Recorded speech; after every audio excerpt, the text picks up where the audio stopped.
যে কাজ করায় তার সম্পর্কে মানুষের ধারণা প্রথমে সঠিক হওয়া দরকার।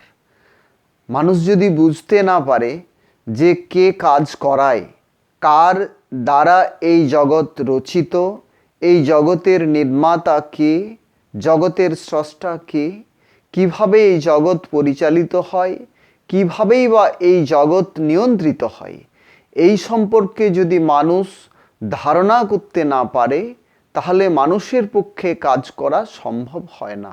মানুষ হচ্ছে কর্মজনী, মানুষই কাজ করে, পৃথিবীর আর অন্য কোনো প্রাণী কাজ করে না।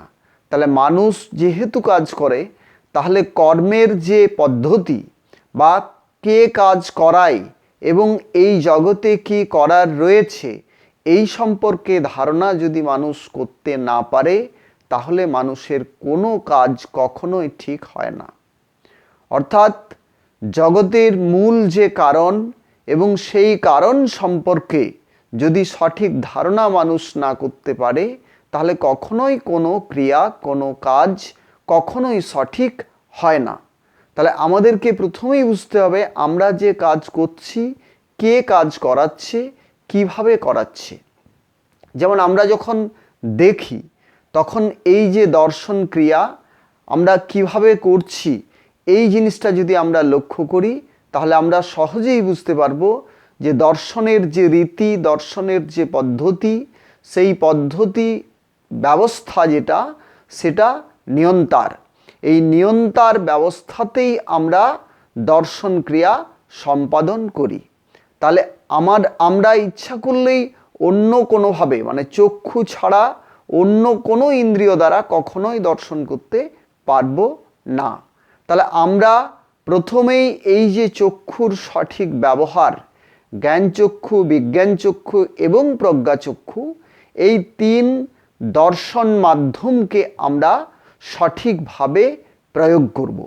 সঠিকভাবে প্রথমে বুঝব, তারপরে এই পদ্ধতিকে আমরা ব্যবহার করব। তখনই আমরা সহজেই বুঝতে পারবো প্রাকৃত লোক, চৈতন্য লোক এবং আনন্দ লোক। এই ত্রিলোকের যে অবলোকন পদ্ধতি বা দর্শন পদ্ধতি, দেখার পদ্ধতি, এই দেখার পদ্ধতিকে আমরা সঠিকভাবে প্রথম বুঝব। এটা বুঝতে গেলে আমাদেরকে মূল কারণ, জগতের সেই কারণ সম্পর্কে ধারণা করতে হবে এবং সবচেয়ে যেটা বেশি জরুরি সেটা হলো যে কাজ করায় তাকে প্রথম উপলব্ধি করতে হয়। যতক্ষণ না পর্যন্ত আমরা যে কাজ করায় তাকে উপলব্ধি করতে পারছি ততক্ষণ পর্যন্ত আমরা কোনো কাজ এই জগতের সঠিক করতে পারবো না, সঠিকভাবে বুঝতে পারবো না। তাহলে আমাদের প্রাথমিক কর্তব্য এই যে কাজ করাচ্ছে তাকে উপলব্ধি করা, তাকে বুঝে নেওয়া। যতক্ষণ পর্যন্ত এটা আমরা বুঝতে না পারছি ততক্ষণ পর্যন্ত আমাদের কাজে দোষ থাকবেই, কাজে ত্রুটি থাকবেই এবং আমরা কোনো কাজেই কাঙ্ক্ষিত ফল লাভ করতে পারবো না। তাহলে আমাদের ব্যর্থতার কারণ হচ্ছে আমরা সঠিক জায়গায় গিয়ে কাজ করতে পারছি না, সঠিক পদ্ধতিতে কাজ করতে পারছি না। কেন সঠিক পদ্ধতিতে কাজ করতে পারছি না? এর কারণ হচ্ছে সঠিক শিক্ষা আমরা লাভ করার সুযোগ সুবিধা পাইনি। আমরা যদি এই সুযোগ সুবিধা পেতাম তাহলে আমরা কখনোই প্রতিদিন, প্রতিনিয়ত, প্রতি মুহূর্তে, প্রতিটি কাজে এত ভুল করে চলতাম না। তাহলে জগতের যত সমস্যা সংকট তৈরি হচ্ছে মূলত শিক্ষার কারণে। শিক্ষার অভাবেই আজকে মানুষ যে কোনো কাজ করছে সে কাজ ত্রুটিযুক্ত, দোষযুক্ত।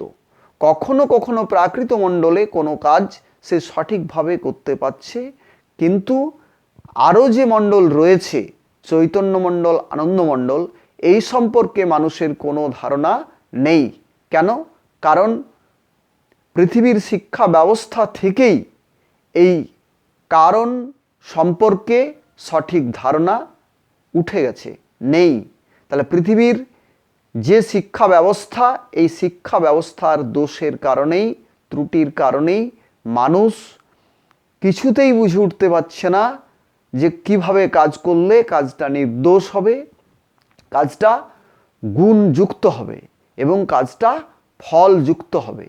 তাহলে যখনই মানুষ এই জায়গাটার সন্ধান করার চেষ্টা করবে, বোঝার চেষ্টা করবে, তখন তার কাছে স্পষ্ট হবে যে কোথায় কিভাবে কত ভুল রয়েছে। তাহলে মানুষের উচিত এই যে ভ্রম, এই যে বিভ্রান্তি, এই যে ভ্রান্তির যে গতি বা ভ্রান্ত গতি, এই গতিকে ক্রমযুক্ত করতে হবে। যতক্ষণ না পর্যন্ত এই গতি ক্রমমুখী হয়, ক্রমে যুক্ত হয়, ততক্ষণ পর্যন্ত মানুষের পক্ষে সঠিক কাজ করা অসম্ভব।